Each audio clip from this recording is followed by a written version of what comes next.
Welcome to the Dental and Mental Podcast. We are going to be talking to you about the business and the mindset of dentistry. Move your microphone. Oh, yeah. That's probably a good idea. There we go. Now I can hear you. How we doing now? It's good. Good? I'm like not the highest of vibes, but not like low vibes, just like calm. I just feel very calmy today, you know? I like that. Keeping it chill. I know, I just don't want it to translate as boredom, but maybe the people will find it like soothing. What's up, my friends? Welcome to the Dental and Mental Podcast. I'm Dr. Galen Detrik. I'm Dr. Davina Detrik. And we're going to be jumping into kind of a fun topic here today, all about how to not be a cookie cutter practice, and what that really takes, and where it kind of gets sabotaged too, because I think a lot of us end up in this cookie cutter practice. It's very, very common, happens to people all the time, but I don't think it's what they set out to do, right? I don't think so. I think that's anyone's vision, but it sort of becomes that way. You know, we have a lot of practices that come to us, and that's sort of the thing that they lost is like, A, how did I get here? And B, what do I do to get out of this place? You know? Right. So we just had a couple of doctors here in town. They went through our Nexit program, which is basically creating your next evolution in practice, but also sort of like a long-term vision for your exit strategy. So it's Nexit. Very clever. It is a good name. I love the name. It's very good. Very good. So the question is, what brought those docs out to New Mexico? Talk about the weekend a little bit, because it was very soothing, wasn't it? It was very calming, but also very growth. That's what I was saying when we got on the podcast. I was like, I'm feeling very calm today. So I don't want to translate that into like sleepiness and boredom. But yeah, it was a very calming weekend. We got a lot of work done. Mm-hmm.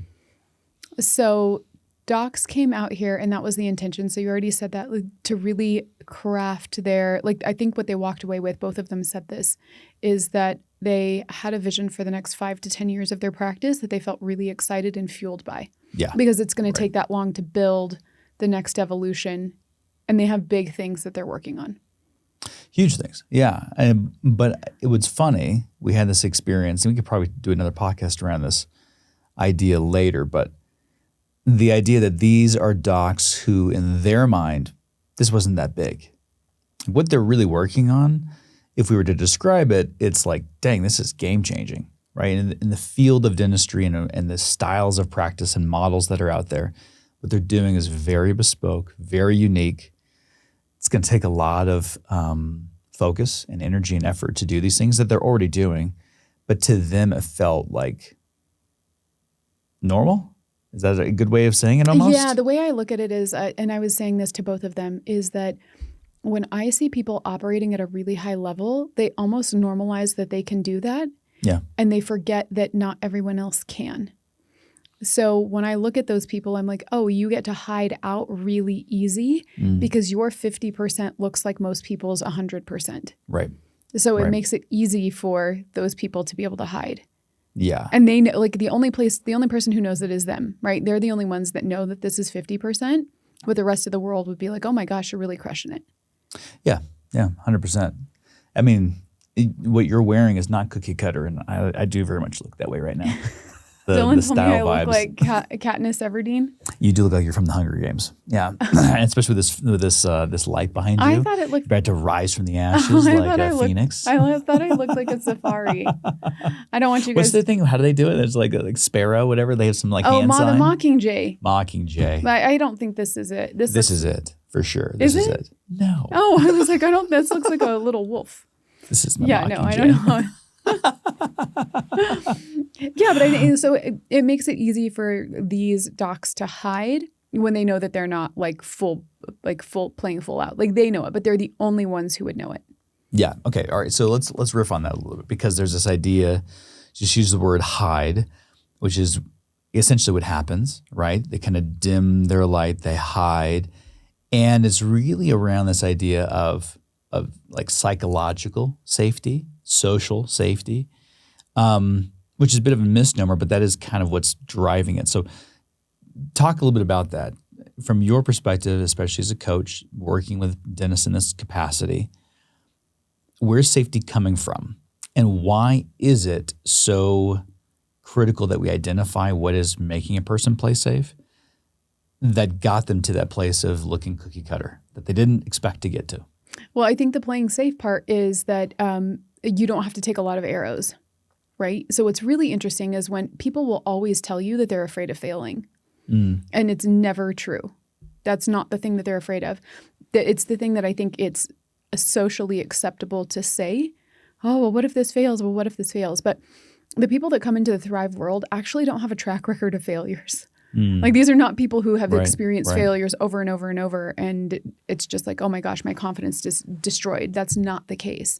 So when you really start teasing that apart, what you actually find is that they're afraid of success. It's like, okay, if I became that big, like I would be a target. If I became that big, am I still relatable? If I became that big, if my practice was that out there, if I showed all of these beautiful cases that I'm hiding, if I did those before and afters, if I was visible, if I started lecturing, if I actually told people the things that are working in my practice, like how many arrows would I have to take? Right. And so when you really get down to it, that's the thing that they're worried more about is that evolution of who they become when they turn the dial from 50% all the way to 100. It starts to get a little crazy. Don't you feel like too, we've experienced this in our marriage. We've experienced this with our kids, certainly with just people in general, that there's safety in looking and talking and sounding like the people around you, again, so that you don't stand out. But it often comes guised as like complaint. Yeah, because that's relatable, right? It's very relatable. Like if you're with somebody, it's like, oh, how are you doing? Oh, like life's a grind, man, just tired, just full schedule, just like whatever it is, right? Yeah. So you kind of start looking like a douchebag if you're the person who goes in there and you're like, yeah, all firing on all cylinders. Bank accounts are stacked. Kids are happy. Marriage is great. I'm working on abs. I'm working on abs. Like, right? Like, you don't want to say that because then you understand from like a social signaling perspective that equals douchebag. Yeah, I was. This is not my friend group, but I've been in some where it was kind of get together, and it was one of my friends. Great guy, very successful, and he had a few of his friends that I didn't know, and one was recently divorced, another one was single, and it was just kind of this mix of people, and where the guys were talking kind of in that same vein that you hear about. It's very movie-esque, where it's like, oh, ball and chain, women are, you can't trust them, they're crazy. Like it was a lot of that kind of conversation, right? And one guy was talking about his marriage and how it imploded and why it did. And, there was no intimacy and nothing was good. And she was always nagging me. And I just stayed quiet, because the alternative is to be like, yeah, I mean, I'm having a great time, guys. And you can't, and it's not even that it's so not relatable.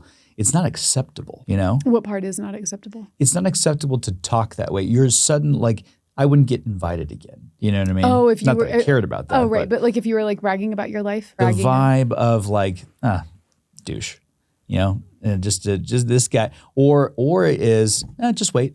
Give a little bit of time. You don't really know what you don't know. You're just not there yet. Yeah. Right, and that happens a lot in business. You see people who are like, yeah, things are going really great. It's awesome, and there's that kind of weathered dentist, the person who's been kicked in the teeth a number of times, and they're like, yeah, just wait, the recession will hit you too, or I see it. I mean, burnout will hit you too, and that's what they talk about. Right. I was going to say that's like the big thing on social now, right? Is everybody relating through, or at least that is what I'm seeing.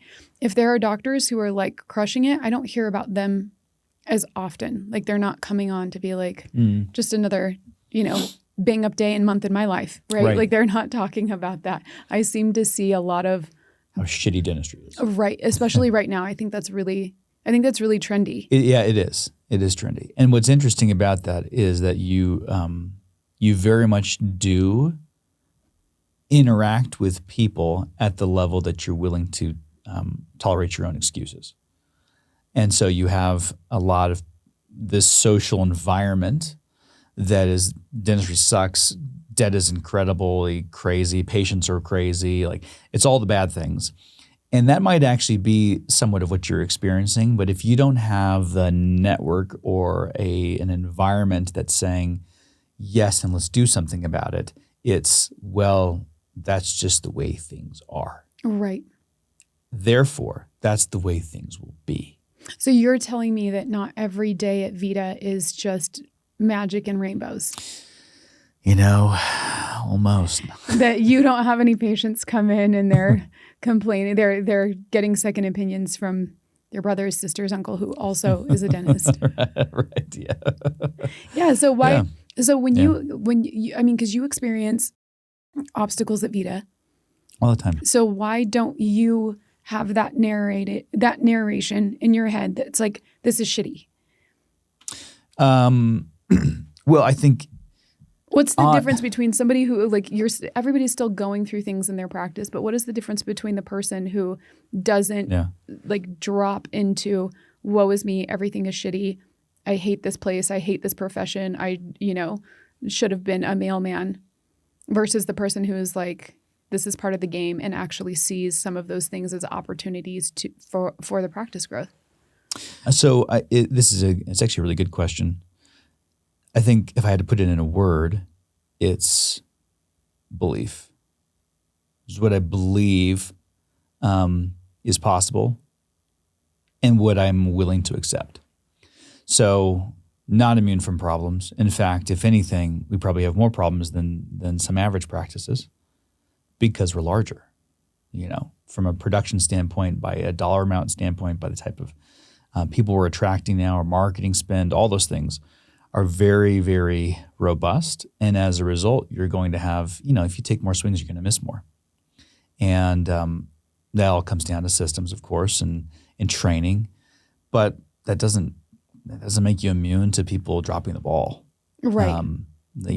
I wish that every single case I ever did was my best case, and it's not the case. There's a lot of cases in there.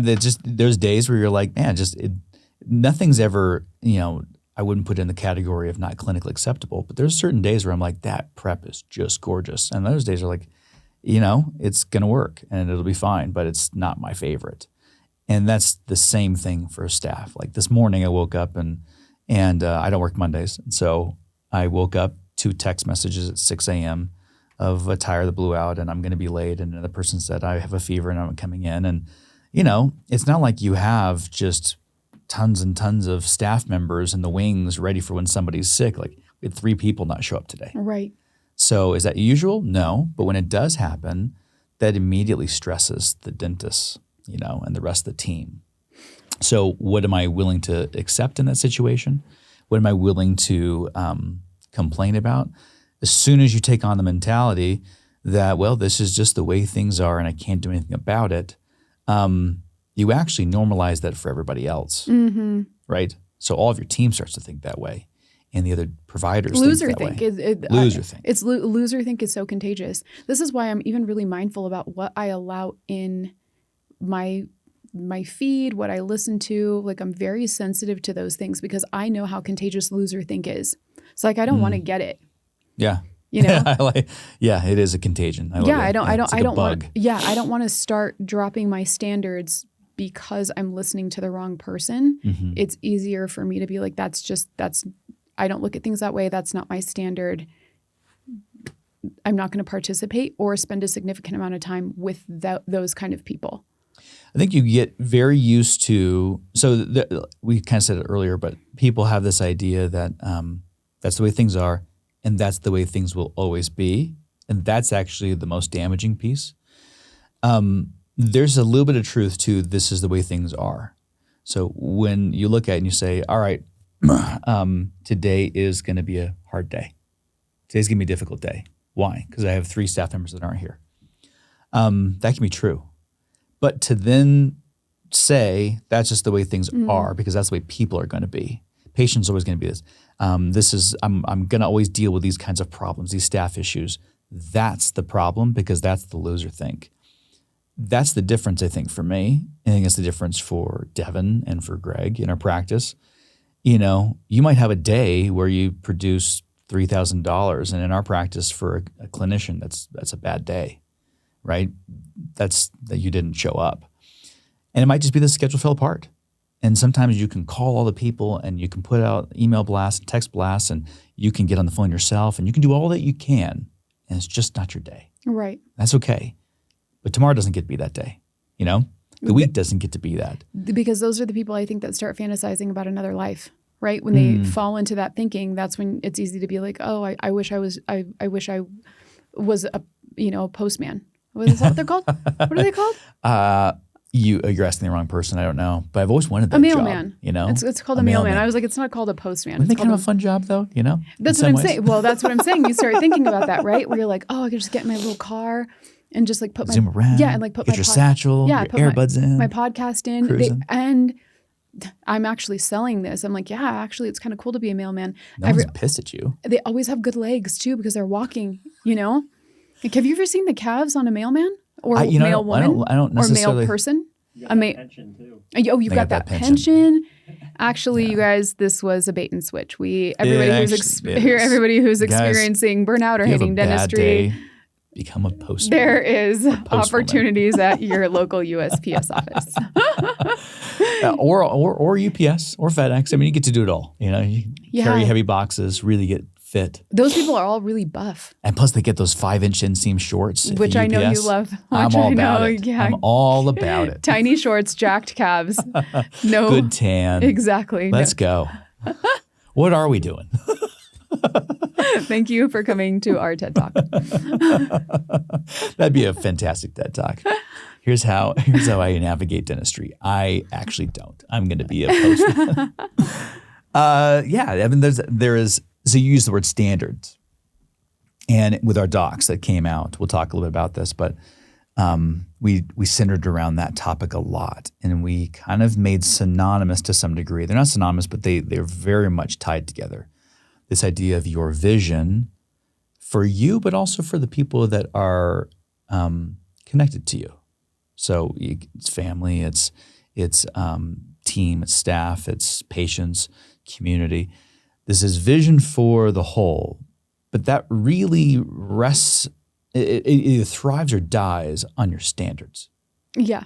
Right? Yep. A vision can be great. Anyone can come up with a vision, come up with a dream, come up with a goal or goals, but your standards are going to be everything. And so going back to a dental example, Vita has plenty of problems like any other practice.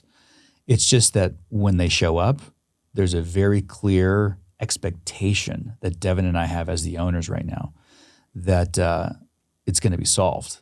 And also now more so than ever, we used to be the ones that had to solve it all the time. And I think that's where a lot of dentists will get kind of this like a mid-grade burnout, okay? So there's the ones that don't take any responsibility and like, this is just the way it's always going to be and it's shit.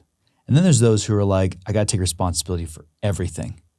So they're making every single tweak and change and all the rest of them, they're carrying everything. Mm-hmm. And I used to be that person. And so did Devin, where you just take on all of the drama and all the shit and you try to fix it all. And now there's this new evolution of, okay, there's these 7 problems. How are you guys going to fix them? Give us 3 solutions. And I don't want to hear anything else. Don't give me excuses. Don't give me justifications. We're training them to take ownership over those things. Yeah. And it may not be the perfect solution, and maybe we have to help them, but I'd much rather delegate that. So I think that's how you start to elevate out of these places and really elevate your standards. Yeah, and I think you get to bring, I mean, we've talked about this a lot on this podcast, but being able to bring more creativity, because the conversation that we're having in this podcast is about becoming somebody different, right? So it's like moving from hiding out to, okay, stepping into. And it's becoming somebody different that can hold those things, that do elevate their standards, that have a vision and then start to implement things in order to continue to support that. Yeah, you actually had a phrase, and I love this because we're going to be launching, we're actually in the middle of it right now, of launching Nexit Gen 2, our second round of it. And you had this great phrase, which should be the title of the podcast actually. You cannot outsource becoming. Right. It was such a good line when we were talking ahead of time. I don't, you could put it any better way. That there is some thought process sometimes to hiding and safety and all the rest that like it'll just magically happen or it'll just never happen. And in either case, you're becoming something. You're not outsourcing that. You're very much becoming that thing that you think. So you might as well go all in. Right. Yeah. It's this idea of like, okay, right. It's lottery winners. Lottery winners end up back in the exact same position that they started in. Yeah. Right. The money actually didn't make any difference because they never became anybody new. Like within 2 years. Yeah. This is crazy. Right. That's the thing. They never become somebody different, right? Just because you have a shit ton of cash drop into your lap, it's not now all of a sudden you're good at investing, that you know what things are valuable and what are not. Like you still have the same mentality that you did when you had no money. And then when you got the money all dropped into your lap. Right. That's the difference between somebody who wins the lottery at 2 million and somebody who goes and makes 2 million. The person who goes and makes 2 million has to become somebody completely different. Yeah. And so even if they make the 2 million and they bet it all and lose it, they have now become somebody who can go and remake it. A lottery winner can't do that. Yeah. Right. And Yeah. so I think I really look at that when we're talking about like these docs. It's like, yes, I want you, all the other stuff is fun, right? You make more money, you help more people, whatever it is. That's all, those are like icing on the cake moments. Right. But the person they get to become, I think that's the part that's really exciting. Because in our email, so if you're on our email series, you'll see a testimonial that Dylan filmed when he was out in Iowa with Cody and Allison. We were there with Cody and Allison Kriegel. And I love that testimonial so much because you really get to see how they have become different people in their family, in their community, in their marriage. Like it's my favorite testimonial. It's just so beautiful. Well, in the Next It workshop, you had this kind of I called it the quadrant identity matrix. And we won't go through it all, but I loved that you had essentially 4 identities that human beings have, especially as business owners. So we're really talking about from the vantage point of a dentist and as an owner, because that's really who it's for. And as we went through that, it was interesting to see that you couldn't pick one and say, that's the person I'm going to be, without it affecting the other 3. Mm-hmm. And that's a good and bad thing, right? So the bad that people see is that like they get really tired looking at it. I have to like show up as an owner, and I got to show up as a spouse, and I got to show up as a parent, and I got to show up as a friend, and it just starts to get like, it's so much that I have to do. I'm already tired after work, and how am I possibly going to give more? And that's where a lot of relationships get strained. In dentistry, we see it all the time. These relationships get strained. There's this desire to, I just wish that I had more time. And it's like, I get why you're saying all those things, but it's because you're doing this wrong. This quadrant, you're just doing it wrong. That's all it is. Yep. Because the other side of the coin is also true, which is if you do it right, and there is a right way, just FYI, there's a right way. You don't have to guess at it. When you do, and given the way you kind of structured it, your system around it, you actually start to find that it re-energizes each of those identities. Then it gives you this entirely new perspective. Give me like. an example, because I think one of the examples that we used in the workshop that is really powerful. What happens for you when you intentionally spend time with your guy friends? Yeah. Okay. Right. Because that can be, you can make all the excuses. I don't have time for that. They're all extremely busy too. But what do you get from making your friendship bucket a priority? Well, as a backdrop, I think that you, because I think it's important to say, each of those identities, well, there's multiple components to them. You really pick an identity. There's a core value or an anchor to each of those. And so for mine, with my friends, there's really this sense of just like enjoyment, play. Like I'm not trying to teach like I do in Thrive. I'm not trying to guide people up a mountain. I'm not trying to heal and to fix and all that. It's really us just being there and supporting roles for one another and playing. Like it's a good time, right? What happens in that? So when I actually fully commit to that, and let's say we all go out and we're going to go get drinks, and then, or I'd say we go golfing and we go get drinks afterwards, and we're just talking. And my group of guys, we like to do activities. We like to do things that are, very much, I would say, like expressions of athleticism. Like there's a good group of guys that way. You're not trivia night guys. We're not trivia night. Yeah. Right. And we're not just go eat. It's like we like to do things. Yeah. And then once we've done that, it's nice to like finish that off Axe with throwing, golfing, rock climbing, like whatever. Yeah. And so once those are done, then we get to kind of like just catch up and eat and drink, and then we'll go home. What happens is that I come back very filled up. And it's because I've really categorized that time. I'm all in. I'm not anywhere else. I'm not checking my phone. I'm not looking at all these other things. I'm not thinking about my to-do list. I'm not worried about you or kids. We've kind of set that time apart, and you're very supportive of that. It's like, go do this thing. I've got it. So I get to go be fully present. When I come back, I shut that off, and now it's time to be either spouse, parent, businessman. Like, what do I have to do next? Yeah. But it gives me that vent, right? And so now when I go into work, and at work I have to be this decision maker, right? I'm a healer and a decision maker. Well, that means a lot of hard conversations typically with patients and team alike. So I have the energy now to do that. I don't bring a lot of play into the practice. That's not my job, right? Those are different roles.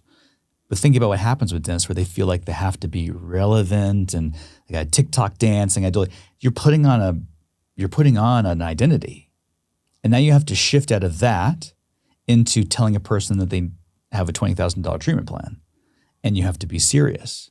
And you have to understand that they're in a place that this might be very financially risky or hard for them to accept. And you're just over here jiggling your ass, trying to get some more likes and views. And then you're trying to be relatable to Sally over here because you feel like, oh my gosh, I get it. It's hard to pay for this, that, and the other. By doing that, you think you're being all things to all people. And actually all you're doing is not going all in.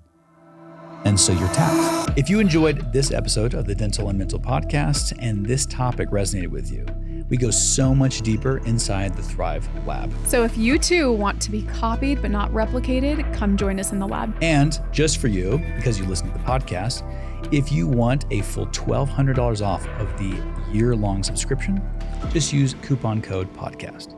See you then. I don't know why this is coming to me, but it was a really funny moment because when we are with our friends, we are different people, right? Like our friends know us very different than your team would know you or whatever. Patients, right? Yeah, Mm-hmm. exactly. Right. So I'm thinking when we went to New York, so we, last month, we took our son to see Othello in New York, and two of Galen's buddies, who are also my friends, but they're not like my friends, they're his, came with us. And it's really funny because we experienced them too as friends, not as in their CEO roles, which they have those positions. Right. Yeah. So in the middle, I'm thinking about like in the middle of like fun and jokes and walking through an art museum, and one of our friends gets a call and he's like, "Yes, Madam Secretary." That's right. Yeah. That's right. Yeah. Yeah. Right. Yeah. And we're like all like is like crammed into an Uber, and he's having this like very real, very CEO conversation with the government. Right. Yeah. 100%. And we're just like all like just goofing around. So we get out of the car and we're like, "Ooh, yeah, Madam Secretary." I remember that so good. That was so good. That's a perfect example of it, and where he had to then just shift into a completely different space. And it's like, all right, let's create the environment for him for that and then give him a bunch of shit afterwards. Right. But I love that because we're in such a different space with one another, and there wasn't that song and dance. And I've treated a lot of my friends. It's funny, like when we all get together, I'm like, that's my smile, that's my smile, that's my smile. And it's awesome. But when they come to my practice, I'm not who I am as a friend. Right. Because honestly, it's going back to safety. That's not very safe. If I'm joking around all the time, bebopping, like I can't forget that I'm working inside your mouth and cutting on your teeth, I can't forget that you might have a whole history behind dentistry and pain and all the rest, and you're coming with that. So I really need to be the healer. I need to be that person who can be very decisive. It's like, I've got you. This is what we're going to do. And I think that's where burnout, I think that's where frustration, where exhaustion, where fuck this, like I'm going to be a postman, what do we call him? Mailman? Mailman, yeah. Right? That's where it comes from. Yeah. And to your point, it's because you can't export the becoming.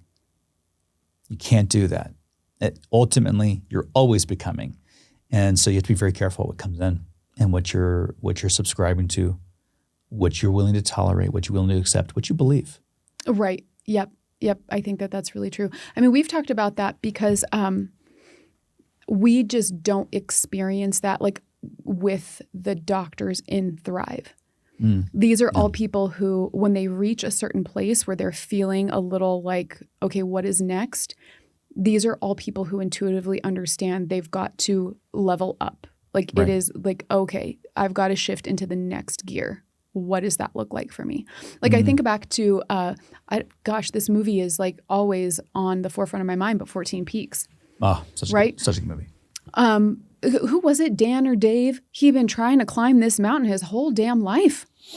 Do you remember? Yeah, and he was like, I think it's Dan. Dan or Dave, or he was like just so bummed.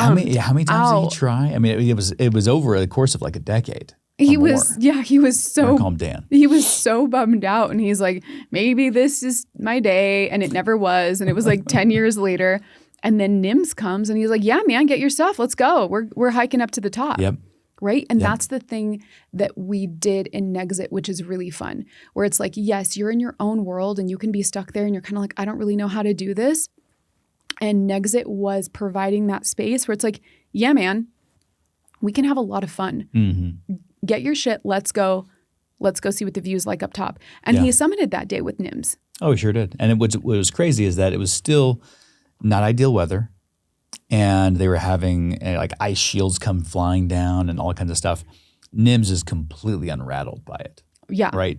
And Dan's like, we better turn back. But Dan had been turning back. I don't think we're going to make it. Dan had been turning back for a decade. Dan had been turning back. And what's interesting, I'll bet you anything, and this was sort of subtle in the documentary. It wasn't full-fledged. But when you read more of his story, I wrote a whole email about this, and it was that Dan was actually, he thought that he was like, oh, I'm going to try again. That didn't work out. I'm going to try again. Not going to work out. What actually happened is he would try and he would give up. And when he gave up, he went here. And he'd try and go like this and he'd give up. And every time he did that, he was training himself to give up at lower and lower bars. Yeah. The standard was actually dropping for him. I think that's what's so interesting about that story is that NIMS is like, I've been through these things like, this is Tuesday, bro. Right. And he's like, this is the end of the world. That's the beauty of having a circle, a tribe, guides, mentors, coaches who've been through all that. They've been through your levels. And I say that very unapologetically. I've been through a lot of levels. You've been through a lot of levels. And there's people that we look up to who are going to help us get through the next ones for us. Mm-hmm. But practice-wise, I've been through a lot of those. And in pretty short order, you know. You've got a lot of docs that have like their first big firing, you know, or a patient that's suing them or whatever it is, you know, a team member is embezzling. And it's like that will be the end of your world if you've never been through that before and you have the wrong mentality. What's interesting about Thrive docs is that they're at this stage now where they've had enough of those kind of moments where like, I just need somebody to give me the permission to like really go. Like just light my fire and let me rock. You know, they're not the give up types. And the Nexit docs were not those. They just needed permission to see something differently. And I'll give a quick example of this. As we were talking through, we have a formula for the way we do things. And so we walked them through in this day, this formula. And the cool thing is the formula is not become like Galen, become like Davina. It is become like you. One of one. One of one. Mm-hmm. Do you. But here's how you do you. That's the formula, which is super cool. And it's actually really unique in dentistry because in dentistry, everyone becomes like everybody else. It's fucking boring. All of our docs we've said this a million times, but I like can't say it enough. They all look so different. You do, and they love it. That is the joy. Dylan and I were talking about it. And Dylan made a really acute observation, if you remember this, brother. He said, I don't think that burnout is like tired or exhausted or anything. He's like, the only time I felt burnout in my life, he's like, is when I was producing a result for someone else and I didn't care about it. I didn't care about what we were doing. You know, there was no joy in it. Essentially building something for somebody else, but it's not even what I want to be building, right? It's not the fact that you're working for someone else. We all are to some degree. It's that there's no passion behind what you're trying to do. Like, this is not what I'm here for. right? I think that's where it comes from. And when docs start to build what they want for themselves, it doesn't matter how hard it is, because it can be difficult. It can be very challenging. You find the energy because you're building something unique, something that you were meant to. You were given this calling, as it were, right? Yeah. That is what's different. So in the workshop, these docs were the very first thing that almost everyone says as we start to go through this. There's this feeling of like, I'm already like carrying a lot. Right. It seems like you guys are giving me more. And we're like, 100%, we are. Because as we do that, you will have to let go of things that are no longer serving you, things that are lower value. You have to. That's the only way you grab onto more. We have this line for Nexit, and it says, you want more because you are meant for more, right? And that's exactly it. You have a mission, and there's endless possibilities of how you're going to get there. Let's structure that. Let's get the confusion out of the way. Let's give you myopic focus on the more and let you run. Yeah. And that's what they saw at the end of that day. And going into the second day was like, you could just tell. They're like, I can't wait to get home. Yeah. Let's do this. Yeah, like, we already had before they were on checklist. they did all kinds of homework on the plane because they were excited, right? It wasn't like, oh, I've got to do this. It was like, yes, these ideas are flowing to me. I know exactly what I need to do. My focus is sharpened. Like, let's go.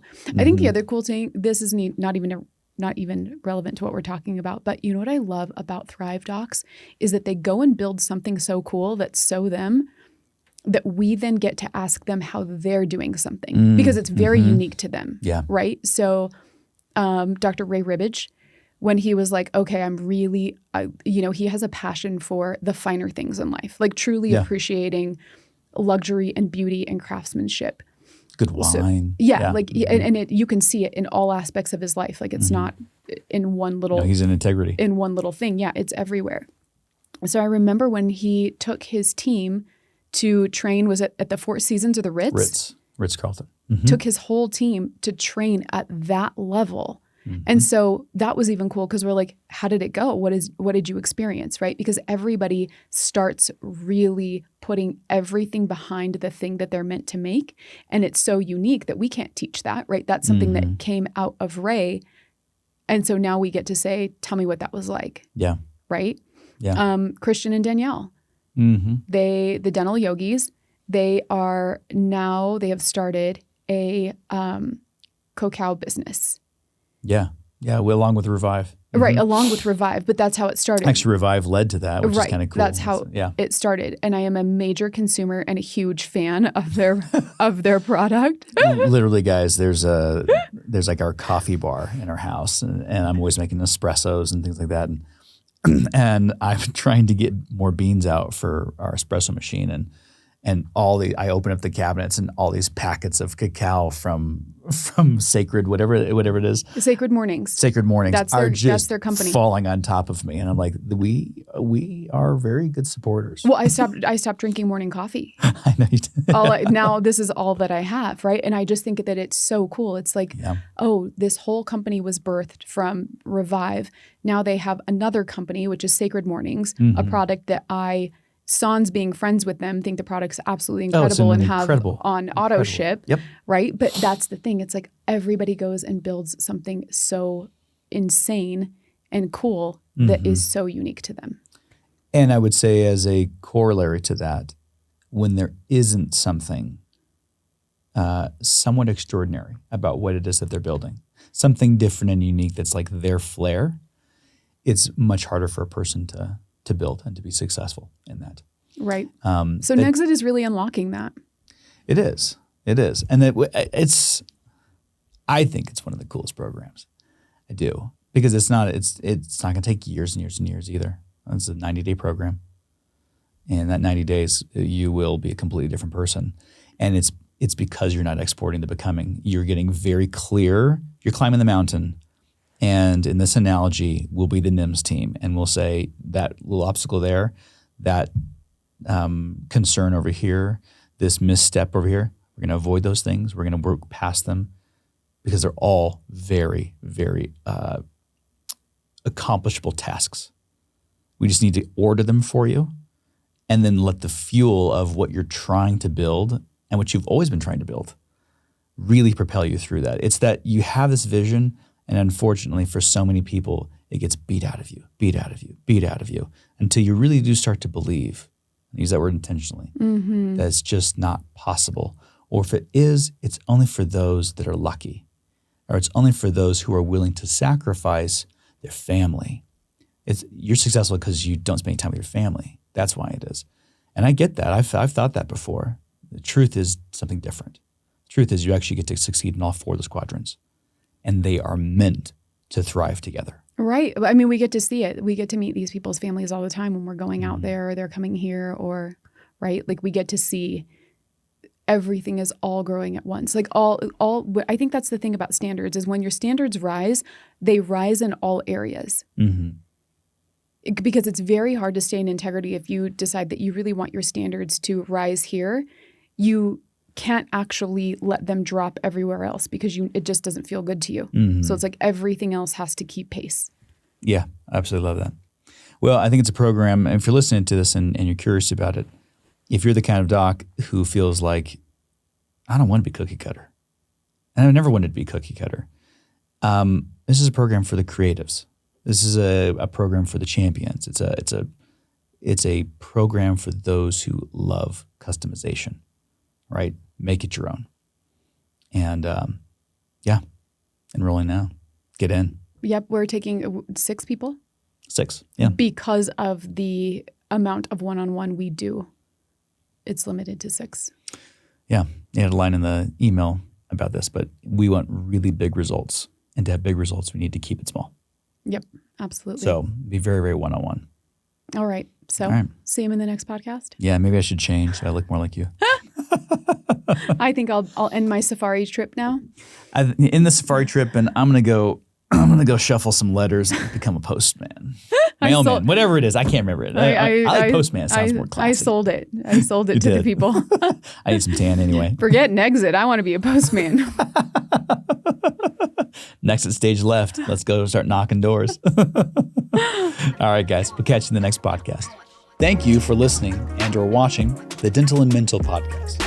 If you enjoyed this episode, or any others for that matter, feel free to tap that subscribe button on YouTube, Apple, Amazon, as well as Spotify. While you're there, why not leave us a review, up to 5 stars? And if you're on YouTube, go ahead and leave us a comment. Let us know what topic you want us to discuss next. If you like what you heard today and you want to be involved in the Thrive world, from coaching to courses or just to connect with us, go to thethrivedentist.com.